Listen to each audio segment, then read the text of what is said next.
Hello and welcome back, guys. You are hanging out with me, Brothgar, and today I've got another product review for you. Now, about 2 months ago, I reviewed the J&L 100 wireless earbuds, Sports Edition. They're meant to be worn where you're doing activities outside where you're going to be sweating, so they're resistant to moisture, and they're also Bluetooth, obviously, because they don't share that wire.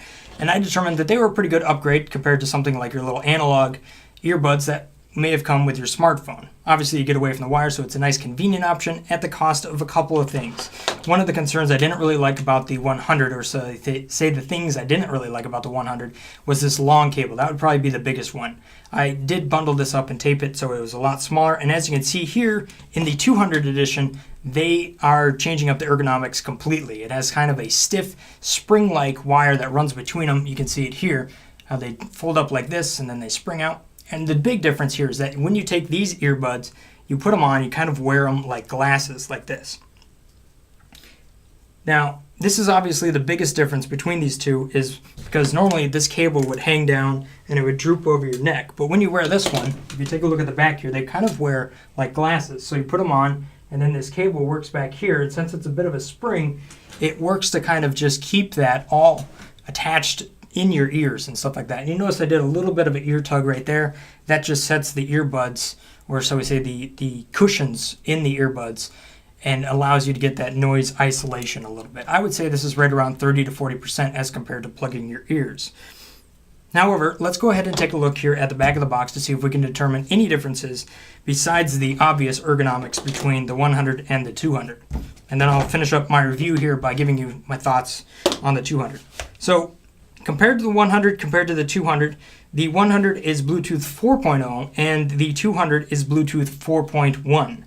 Both are sweat resistant or sweat proof right there, hands-free microphone on either of them. I did do a phone call with this one right here. The only thing that my dad said, even though who I was talking to, he said I did sound like I was kind of far away when I was talking to him. However, he didn't have any problem listening to me or carrying on a conversation.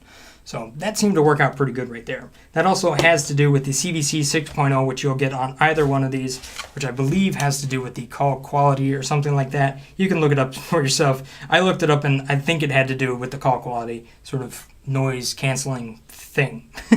Anyhow, though, more or less they sound pretty much identical when it comes to the acoustics. I would say the 100 maybe has a little bit more low end, but I listened to them back to back to back, also comparing them to my standalone earbuds here that came with my Samsung phone, and I would say the 100 and the 200 pretty much sound identical, which would make sense because they probably have about the same hardware. The bigger difference between these two, though, is that the 100 only claims to have a playtime of 3 to 4 hours, where the 200 has a playtime of 6 to 8 hours. Now, the first day I was testing the 200 here, I listened to it 3 hours straight while at work, and then probably an hour here and there after that. And you know what? It didn't run out of battery. I haven't tested the full length of it. However, how they're obtaining that is kind of a question, in my opinion, unless the 100 was just underrated. Because what you have here is you have a 70 milliamp hour battery in both of these. So similar drivers because they seem to sound the same, but at the same time, you're getting about twice as much life, or so I say playtime, out of the JL 200 as compared to the 100. I'm not sure how they're obtaining that, but that's the way it is. Both of these come with about the same kit inside, so what you get besides just your earbuds right here, you're going to get pretty much the standard stuff you always get, right? You get a couple of these different little sizes for the little ear cups. You can see them right here, and these things will allow you to adjust how it fits your ears. I usually go for the smallest ones. However, in this case, I ended up going for the biggest ones, just because that seemed to do a better job. So that's where I settled right there, and they do a good job, and they don't walk out, and that's what's really nice about it. The other thing about this is that they also give you a little carrying bag if you want to, and I would say a cool thing about this is that since it has such a wiry spring like this, its normal state is right like this, which makes it pretty easy for this to slide into your pocket.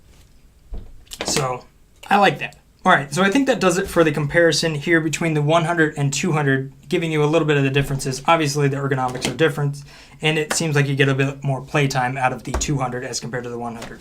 So let me set that aside.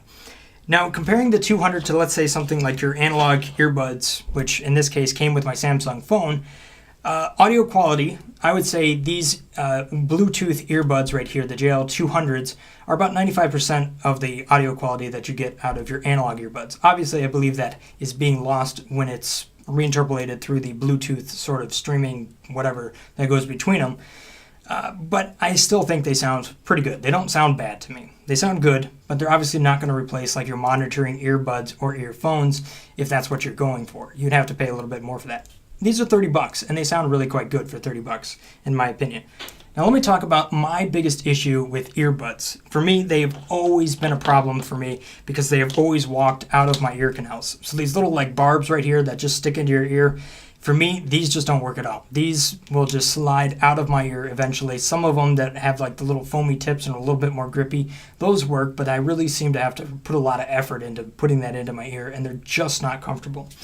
The 100s here were a big step up for me in that they had this little sort of ear catch right there. However, with enough motion and enough like hard work, these two would still start to back out, and that would change how much like ear fidelity I'm listening to, and I might end up losing the bass. Is the big thing there is when you start to back these out a little bit. Now the 200s here, in my opinion, are the best fitting earbuds I have ever owned, and it has a lot to do with that strap around the back, and also has to do with just how it just seems to stay in your ear. For me, these fit really, really well, and I have not had them back out of my ears pretty much at all, no matter what sort of hard work I'm doing right there. So comparing the JL 100 as compared to the 200, I like the 200 a whole lot more, just because the ergonomics for it are absolutely awesome. It seems to, I gave my concerns about the 100, and it's like they listened to me and built a product exactly for me. It got rid of the most annoying thing, which is that cable that just runs between the two earbuds right there, and decided to hide it in some sort of strap that seems to work better at keeping it in my ears. I absolutely love these things. For $30 here on Amazon, you really can't go wrong with that. And I think, for me, at least, they're a huge upgrade to my analog sort of earbuds that came with my phone. I enjoy it a lot. Well, there you have it, guys. That's my review here of the J&L 200. Hopefully you found this somewhat helpful or informative. If you did, or have some additional comments or questions, go ahead and leave them down there in the description comment section below. Not so much the description, but in the comment section below, and I'll see if I can respond to you. And that's it for today. Thanks for watching. Have a great day. Peace.